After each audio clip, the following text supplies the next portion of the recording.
Hello everyone, welcome back my YouTube channel. आशा करती हूँ कि आप सभी लोग स्वस्थ हैं और बहुत ज़्यादा खुश हैं।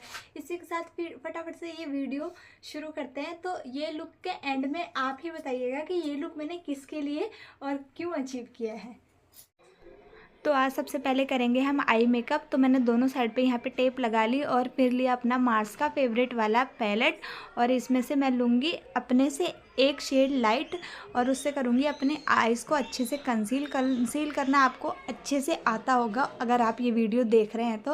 और नहीं भी आता तो आपके पास कोई भी लिक्विड है कंसीलर या फिर क्रीमी कंसीलर है, क्रीमी है तो इस तरह से कीजिए, लिक्विड है तो सिंपली उसको लगाइए, फिर उसके बाद ब्लेंड कर दीजिए। तो फ्लैट ब्रश लिया मैंने यहाँ पे और अच्छे से अपनी आईज़ को ना डिफाइन कर लूँगी, अच्छे से कंसील कर लूँगी। बहुत ज़्यादा यहाँ पे ब्राइट कलर का कंसीलर नहीं लेना है हमें, अपने से एक शेड लाइट जा सकते हैं आप। तो देखिए अच्छे से मैंने अपनी आइज़ को कंसील कर लिया और मैं ब्लेंडर का इस्तेमाल नहीं करूँगी क्योंकि मैंने ना जो ब्रश था मेरा उसी से मैंने अच्छे से मतलब कि कोई भी पैचेस वगैरह नहीं आए, अच्छे से ब्लेंड कर लिया ब्रश से ही। आप चाहें तो यहाँ पे ब्यूटी ब्लेंडर का इस्तेमाल कर सकते हैं बाद में। और फिर उसके बाद मैंने यहाँ पे कॉम्पैक्ट पाउडर से लॉक कर दिया, वही अपने फिट मी वाले कॉम्पैक्ट पाउडर से अपनी आइज़ को लॉक कर दिया, साथ के साथ ही लॉक कर देंगे ताकि कोई भी पैचेस ना पड़े। और सिंपली दूसरी आइज़ को भी मैं इसी तरह से डिफाइन कर लूँगी। तो देखिए दोनों आइज़ को मैंने कंसीलर से सेट कर लिया अपने। अब बारी आ जाती है हमारे यहाँ पे आई शेडो पैलेट की। तो आई शेडो पैलेट मैं बार बार बताती हूँ, वही ले रही हूँ सेम ग्लेज ब्यूटी का। और इसमें से सबसे पहले मैंने लाइट ब्राउन कलर लिया है, एज अ ट्रांजिशन कलर है ये मेरा। और इसको हल्के हल्के से बिल्ड कर लूँगी और दोनों आइज़ पे मैं साथ के साथ ही आई मेकअप करूँगी क्योंकि मैंने बताया था डिफरेंस आ जाता है, आप भी साथ के साथ करें। और पहले यहाँ पे फ्लफ़ी ब्रश लेना है और हर मतलब कलर के लिए हमें डिफरेंट ब्रश लेना है। तो देखिए सबसे पहले मैं ये स्काई ब्लू कलर ले रही हूँ इस आई शेडो में से और इसको धीरे धीरे करके अपनी आइज़ पे बिल्ड करूँगी। दोनों साइड पे सेम ही करूँगी, मतलब बराबर ही करूँगी, अलग अलग नहीं करूँगी। और मैं आज आई मेकअप के लिए बहुत ज़्यादा पास से दिखा रही हूँ ताकि आपको बिल्कुल भी कन्फ्यूज़न ना हो। बहुत ज़्यादा ईजिली बताया मैंने, बस सेम फैमिली के मैंने कलर लिए और उसको मिक्स करती गई, पहले लाइट फिर डार्क इस तरह से करती गई क्योंकि बहुत ज़्यादा डिटेल में बताऊँगी तो वीडियो बहुत ज़्यादा लॉन्ग हो जाती है, आपको पता ही है। तो पहले सिंगल कलर लेंगे हम, फिर उससे लाइट, फिर उससे डार्क लेंगे, फिर उससे डार्क लेंगे, बस यही रूल हमें फॉलो करना होता है। तो देखिए लाइट स्काई ब्लू को मैंने अच्छे से बिल्ड किया अपनी दोनों आइज़ पे बराबर और उसके बाद मैंने उससे डार्क लिया, जैसे कि मैंने बताया ना पहले लाइट फिर डार्क। तो मैंने ये लिया और इसको धीरे धीरे करके बिल्ड करूँगी मैं, जब तक कि आपको एग्जैक्ट कलर नहीं मिलता तब तक आपको इसको बिल्ड ही करते रहना है। बस यही इंपॉर्टेंट होता है आई मेकअप में, बाकी कुछ ज़्यादा नहीं होता। बस आपको कलर को ना हार्श लाइन नज़र ना आए, ऐसे आपको यहाँ पर ब्लेंडिंग करनी होती है अच्छे से। तो आप देख सकते हैं मैं कितने अच्छे से ब्लेंडिंग कर रही हूँ। और मैं बार बार बोलती हूँ ब्लेंडिंग ही बस मोस्ट इंपॉर्टेंट होती है आई मेकअप में, बाकी ज़्यादा कुछ नहीं होता। बस आपको कलर को थोड़ा सा समझना होता है कि कौन सा कलर हमें किसके साथ मर्ज करना है ताकि वो हार्श लाइन ना दे, बस इतना ही कुछ थोड़ा बहुत ही सीखना होता है, बाकी ज़्यादा मुश्किल नहीं है, प्रैक्टिस करते रहने से बहुत अच्छे से आ जाता है। और फिर उसके बाद मैंने क्या किया, तो देखिए एग्जैक्ट कलर मेरा बिल्ड हो जाने के बाद, मतलब मुझे इतना चाहिए था, इससे ज़्यादा डार्क नहीं करना चाहती थी मैं। उसके बाद मैंने शिमर लिया, अपने स्काई ब्लू कलर का ही शिमर लिया। मेरे पैलेट में ना मतलब पर्पल पिंक ब्लू ऐसे ना पूरा बन रखा है, उसके ना सेम फैमिली के कलर बन रखे हैं तो मैं उसी में से ले लेती हूँ। तो यहाँ पे मैंने शिमर लिया और शिमर को इनर कॉर्नर से मिलाते हुए मैं बीच में लेके आऊँगी जब तक कि मतलब एंड ना हो जाए। एंड बिल्कुल भी एंड भी नहीं करना और बिल्कुल भी ऐसे सेंटर में नहीं लगना चाहिए, मतलब लगना नहीं चाहिए कि आई मेकअप में ना कुछ भी अलग सा है, ऐसे लगना चाहिए सेम है। बस उसको अच्छे से फिंगर की मदद से, देखिए मैं कितने अच्छे से लगा रही हूँ, इसी तरह से दोनों आइज़ पे लगा रही हूँ। और देखिए मेरी आइज़ कितनी सुंदर लग रही है ना। बस मैंने क्या किया, शिमर लगा दिया, कोई भी मैंने यहाँ पे क्रीज वगैरह कुछ भी नहीं बनाई, बहुत ज़्यादा सिंपल आई मेकअप हुआ था और बहुत ज़्यादा सुंदर भी लग रहा था।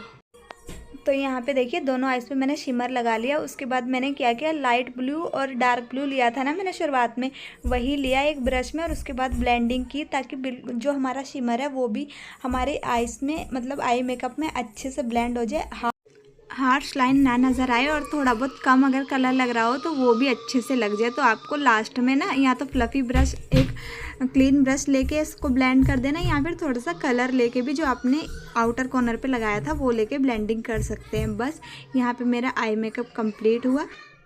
अब मैं ले रही हूँ यहाँ पे अपना काजल ब्लैक कलर का, वही NYV वाला, और इसको मैं लगा लूँगी अपने अपर लैशेस पे अच्छे से। मतलब आपकी मर्ज़ी, आप यहाँ पे थिक भी कर सकते हैं इसको, तो सुंदर लगेगा और भी ज़्यादा सुंदर लगेगा। क्योंकि ना मैंने हैवी आई मेकअप कर लिया, कलर इसका बहुत ज़्यादा मतलब ऐसा था ना स्काई ब्लू, आप समझ ही सकते हैं कैसा लग रहा होगा। वैसे बहुत ज़्यादा सुंदर लग रहा था, पर मैं इसको और ओवर नहीं करना चाहती थी, तो पतला पतला मैंने यहाँ पर काजल लगाया पहले अच्छे से अपनी आइज़ पे। और देखिए वैसे मैं विंग्स नहीं बनाती, पर इस आई मेकअप में मैंने विंग्स भी बनाई थी और भी ज़्यादा प्यारा लग रहा था। और दोनों साइड पे मैं इसी तरह से काजल लगा ले रही हूँ। तो देखिए काजल मैंने यहाँ पे लगा लिया। अब ये टेप को हम हटा देंगे क्योंकि इसका काम ख़त्म हो चुका है। आप चाहें तो यहाँ पे अभी अगर लिक्विड आप लाइनर लगाना चाहते हैं तो वो भी लगा सकते हैं, या फिर आप बाद में, अगर आपकी प्रैक्टिस है तो बाद में भी लगा सकते हैं। इसके ऊपर से तो लगाना ही पड़ेगा क्योंकि तभी जो हमारा काजल है उसका ग्रेस और भी ज़्यादा अच्छा आता है। तो चलिए फटाफट से कर लेते हैं अपना फुल मेकअप, फेस मेकअप। तो सबसे पहले मैंने क्लींजिंग वाइप ली और इससे अपने फेस को अच्छे से क्लीन कर लिया। जितना भी कुछ डर्ट वगैरह था वो क्लीन करना ज़रूरी होता है हमें, तो अच्छे से मैं अपने फेस को क्लीन कर लेती हूँ यहाँ पे। तो अब अप्लाई कर लेती हूँ अपन फटाफट से अपना टोनर। और टोनर मैं बता रही हूँ कि मैं नहीं चेंज कर रही हूँ, अभी मुझे अच्छा लग रहा है, यही गुड वाइब्स का रोज़ टोनर है, बहुत ज़्यादा अच्छा लगता है मुझे। और ये बिल्कुल भी मेरे मेकअप को ख़राब नहीं करता। अगर मुझे लगेगा कि हाँ कुछ चेंज करना है तो फिर मैं बाद में करूँगी। तो मैंने टोनर लगा लिया और टोनर को हमें सूखने देना। अगर आपके पास हैंड फैन है तो आप उससे भी कर सकते हैं, या फिर आप पेशेंस रख सकते हैं, तो मेरी तरह पेशेंस रखिए। फिर उसके बाद यहाँ पर मैंने मॉइस्चराइज़र लगा लिया, वही अपना पीच मिल्क। अच्छे से मैं मॉइस्चराइज़र लगा लूँगी भर भर के, क्योंकि विंटर चल रहा है ना, बहुत ज़्यादा ड्राई होती है स्किन, थोड़ी थोड़ी देर पे ड्राई हो जाती है। तो अच्छे से हमें मॉइस्चराइज़र लगाना है, ये इंपॉर्टेंट पार्ट होता है। CTM बेसिकली इंपॉर्टेंट पार्ट ही होता है अपने मेकअप को फ्लॉलेस और लॉन्ग लास्टिंग बनाने के लिए। तो मॉइस्चराइज़र मैंने लगा लिया। अब मैं लगाती हूँ प्राइमर। प्राइमर मैंने बता दिया अपना इनसाइड का प्राइमर है मेरा, और बहुत ज़्यादा मुझे अच्छा लग रहा है, सूट भी कर रहा है मुझे। तो ये मैंने फ़िलहाल विंटर्स के लिए ले रखा है। प्राइमर को अच्छे से लगा लेंगे। प्राइमर लगाना बहुत ज़्यादा ज़रूरी होता है क्योंकि हमारे पोर्स की वजह से जो हमारा मेकअप है ना वो केके हो जाता है, तो ये पोर्स को ब्लर कर देता है अच्छे से। तो प्राइमर को अच्छे से लगाने के बाद अब कर लेते हैं फेस को न्यूट्रलाइज। तो यहाँ पे ना अब नई टेक्निक आ चुकी है। पहले क्या होता था, हम ऑरेंज कंसीलर लगाते थे, उसके बाद अपने एग्जैक्ट शेड का लगाते थे। पर अब क्या है कि अगर आपके कम मतलब डार्कनेस है ना, कम डार्क मतलब अनइवन स्किन है जो कम है, तो आप यहाँ पे डार्क शेड का यहाँ पे करेक्टर लगा सकते हैं। अपने जहाँ पे भी अनइवन स्किन है वहाँ पे काम चल जाता है और बहुत ज़्यादा अच्छा मेकअप लगता है और लेयरिंग भी कम होती है। तो यहाँ पे देखिए मैं अच्छे से जहाँ पे प्रॉब्लम थी वहाँ पे डार्क कलर का यहाँ पे करेक्टर लगा ले रही हूँ अपने मार्स वाले पैलेट में से। तो देखिए फेस को मैंने न्यूट्रलाइज़ कर लिया है और देख सकते हैं आप जहाँ जहाँ पे भी प्रॉब्लम थी अच्छे से न्यूट्रलाइज़ कर लिया मैंने। उसके बाद फाउंडेशन की बारी आ जाती है। तो फाउंडेशन के लिए वही मैं अपना स्विस ब्यूटी वाला फाउंडेशन इस्तेमाल कर रही हूँ और एक फ्लैट ब्रश से मैंने यहाँ पे फाउंडेशन लिया। पहले मैंने अपने हैंड पे फाउंडेशन लिया और थोड़ा ही लेना है आपको, चाहे आप दोबारा ले लें, पर आपको प्रोडक्ट पहले थोड़ा ही लेना है क्योंकि उसके बाद निकलने के बाद ना वेस्ट हो जाता है। तो इस हिसाब से आप प्रोडक्ट लें और उसके बाद ना जितना हो सके उतना जो हमारा ब्रश है ना उससे ही इसको कवर कर लें अच्छे से, ताकि ब्लेंडिंग में ना हार्श लाइन बिल्कुल भी ना पड़े, मतलब बिल्कुल भी केके या पैचेस नहीं पड़े। तो अच्छे से आप पहले ना फाउंडेशन को ब्रश से ही अच्छे से लगा लीजिए पूरे फेस पे और थोड़ा थोड़ा ही लगाइए। डबल कोटिंग कर लीजिए बेशक, पर पहले थोड़ा थोड़ा ही लगाइए। और उसके बाद जब हम न्यूट्रलाइज़ करते हैं तो वैसे भी फाउंडेशन कम ही लगता है, तो ध्यान रख के फाउंडेशन लगाइए। तो देखिए अच्छे से अपने फेस पे मैंने फाउंडेशन लगा लिया। उसके बाद मैं यहाँ पे लूँगी डैम ब्यूटी ब्लेंडर, वही अपना स्विस ब्यूटी वाला, और इसको अच्छे से पूरे फेस पे अप्लाई करूँगी। मैं अच्छे से ब्लेंड कर लूँगी इससे भी, और जो भी थोड़ा बहुत हमारे पैचेस वगैरह बनते हैं ना इससे बहुत अच्छे से इक्वल हो जाते हैं। और आप देख सकते हैं कितनी अच्छी शाइन आ रही है मेरे फेस में, और जहाँ जहाँ पे ब्यूटी ब्लेंडर अप्लाई कर रही हूँ मैं वहाँ पे इक्वल होते जा रहा है, कितना सुंदर लग रहा है। तो अच्छे से ना ब्यूटी ब्लेंडर को अच्छे से मतलब एकदम नरम हाथों से बिल्कुल सॉफ्टली यहाँ पे ब्लेंड कीजिए। हार्श मतलब कि बहुत तेज़ मारना नहीं होता। ब्लेंडर को ना आप बार बार इस्तेमाल करते रहिए तो आपकी आदत हो जाएगी, और बहुत अच्छे से ब्लेंडर को इस्तेमाल कीजिए। तो देखिए फाउंडेशन को मैंने अच्छे से ब्लेंड कर लिया। अब बारी आ जाती है यहाँ पे हमारे ब्लश की। तो ब्लश में यहाँ पे इनसाइड का पीच वाला लगा रही हूँ, जो कि आपने देखा होगा। बहुत ज़्यादा पिगमेंट इसका बहुत ज़्यादा अच्छा है और बहुत ज़्यादा बजट फ्रेंडली भी है ये। तो अच्छे से लगा लूँगी मैं यहाँ पे ब्लश। और लिक्विड चीज़ें हमें पहले ही लगानी होती है, क्रीमी प्रोडक्ट जितने भी होते हैं मैंने बताया है आपको। तो अच्छे से फिंगर से ये अच्छे से ब्लेंड हो जाता है, तो मैं फिंगर से ही कर ले रही हूँ। बिल्कुल भी मुश्किल नहीं होती, आप इस्तेमाल करेंगे ना आपको भी बहुत ज़्यादा पसंद आएगा। तो ब्लश लगाने के लिए मैं यहाँ पे अपने थोड़े से एरियाज़ को जो हमारे हाइलाइटिंग पॉइंट है उनको हाईलाइट कर लेती हूँ। यहाँ पे हमारे अंडर आइज पे और नोज़ पर और क्यूपिड पॉइंट, और बताती हूँ बार बार आपको कौन से पॉइंट होते हैं। तो वहीं पे यहाँ पे हाइलाइटर लगा लेंगे अपने से एक शेड लाइट वाला हाइलाइटर, मतलब बेसिकली कंसीलर। फिर उसके बाद जहाँ जहाँ पे हाइलाइटिंग की है उस एरिया को यहाँ पे ब्लेंड कर लेंगे अच्छे से। तो ब्यूटी ब्लेंडर का आप साइड चेंज कर लीजिए, एक साइड पे फाउंडेशन आप कर सकते हैं, एक साइड से आप कंसीलर वगैरह यहाँ पे ब्लेंड कर सकते हैं। तो इसी तरह से कीजिए, बार बार चीज़ें लेने की ज़रूरत नहीं है, एक ही चीज़ में बहुत सारे काम हो जाते हैं। तो यहाँ पर देखिए मैंने ब्लेंड कर लिया अच्छे से, और बहुत ज़्यादा ओवर ब्लेंड नहीं करना वरना शाइनी चली जाती है। तो सारे क्रीमी प्रोडक्ट हमारे हो गए। अब अपने बेस को हम लॉक कर लेते हैं यहाँ पे। तो यहाँ पे मैंने लिया ब्लू हेवन का लूज़ पाउडर, और यहाँ पे देखिए अपनी आइज़ को सेट करते हुए, क्योंकि क्रीज पड़ चुकी होती है तो एक बार आप ब्लेंडर से सेट ज़रूर कीजिए उसको लॉक करने से पहले। फिर उसके बाद इसमें जो स्पंज आता है ना, उसी की मदद से मैं अपने यहाँ पे अंडर आई को अच्छे से लॉक कर लेती हूँ। और जैसे कि मैंने बताया आई मेकअप बाद में करना हो तो पाउडर छोड़ सकते हैं, वरना साथ के साथ आप यहाँ पे डस्ट ऑफ कर सकते हैं। और अच्छे से ना प्रोडक्ट को ढेर सारा एक बारी में नहीं लेना है, थोड़ा सा आपको मिनिमल करना है, या तो आप उसी के अंदर कर लें या फिर आप अपने हैंड पे भी कर सकते हैं। अच्छे से बताने का मेरा बहुत मन करता है, एक एक चीज़ दिखाऊं, पर वीडियो बहुत ज़्यादा लंबी हो जाती है, या तो फिर मुझे एक एक चीज़ के लिए एक एक वीडियो लानी पड़ेगी, ऐसा होगा। पर आई होप आपको कुछ ना कुछ तो समझ आता होगा और अच्छी लगती होगी वीडियो। तो आप कमेंट कीजिए करिए, मुझे ना समझ में आएगा कि आपको समझ आ भी रहा है या नहीं, मेरी मेहनत वेस्ट ही हो रही है। तो यहाँ पे देखिए मैंने सारे प्रोडक्ट को, मतलब लूज़ पाउडर जो है उसको यहाँ पे डस्ट ऑफ कर दिया, और जो मेरा फोरहेड रह गया था वहाँ पे मैं अच्छे से ना ब्यूटी ब्लेंडर से यहाँ पे लगा लेती हूँ अच्छे से लूज़ पाउडर।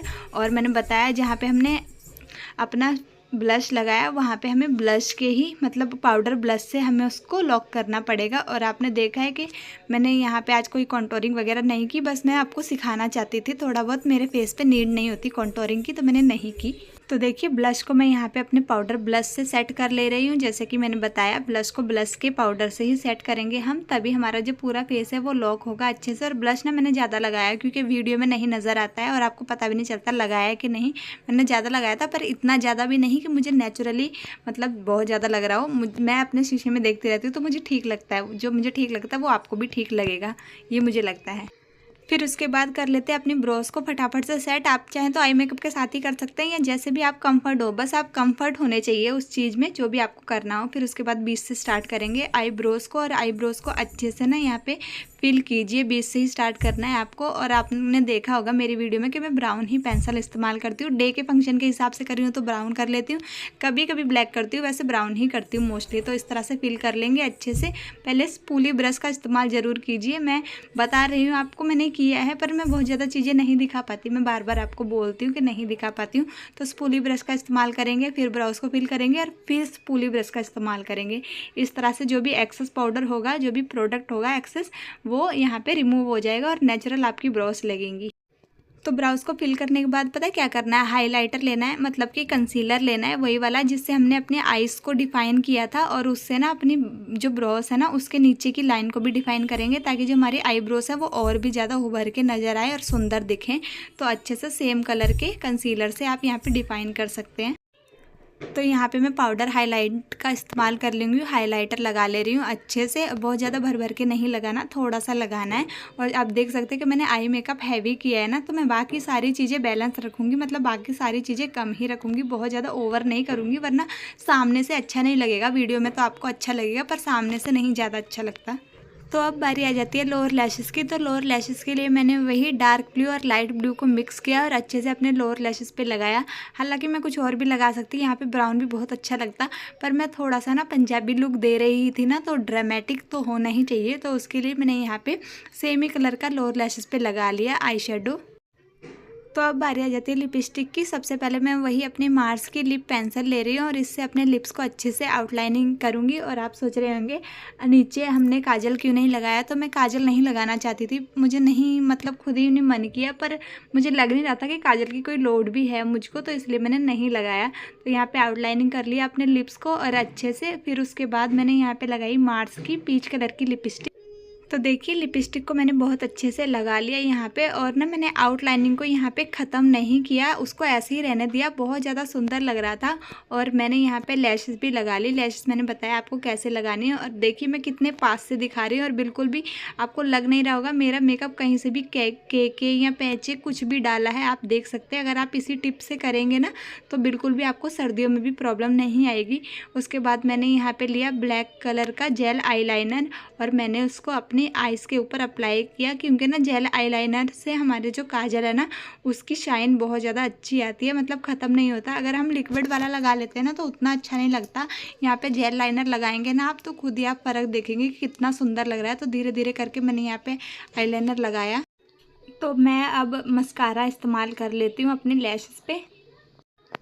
तो मस्कारा मुझे बहुत ज़्यादा सावधानी से इस्तेमाल करना होता है, क्योंकि अगर थोड़ा सा भी चला गया ना मेरी आइज़ में तो मतलब मेरे आंसू बहने लग जाते हैं। आपको पता ही होगा, मैंने बार बार बताया। तो बहुत ज़्यादा सावधानी से मैं मस्कारा लगाती हूँ, और लैशेस पे तो और भी ज़्यादा सावधानी से लगाती हूँ। तो बहुत ज़्यादा स्ट्रगल करने के बाद मैंने अपना मस्कारा लगा लिया, और उसके बाद अपने फेस को हम सेट कर लेते हैं। यहाँ पे तो सेटिंग स्प्रे लिया मैंने NYB का, और इसको अच्छे से अपने पूरे फेस पे स्प्रे कर लिया, और बिल्कुल भी टच नहीं करना है। स्प्रे करने के बाद यहाँ पे मेरा मेकअप पूरा हुआ, और मुझे लग रहा था लैशेस निकल रही हैं, तो उसको अच्छे से मैंने यहाँ पे ग्लू लगा के फिर से चिपकाया, और मैं यूँ गई और यूँ आई आपको फाइनल लुक दिखाने। तो दोस्तों ये रहा मेरा फाइनल लुक, और कमेंट करके ज़रूर बताइएगा कैसा लगा हो आपको ये लुक, और नेक्स्ट वीडियो किस टॉपिक पे चाहिए ये भी बताइएगा। और चैनल को सब्सक्राइब पक्का कीजिएगा। मेरी तरफ से हैप्पी लोहड़ी।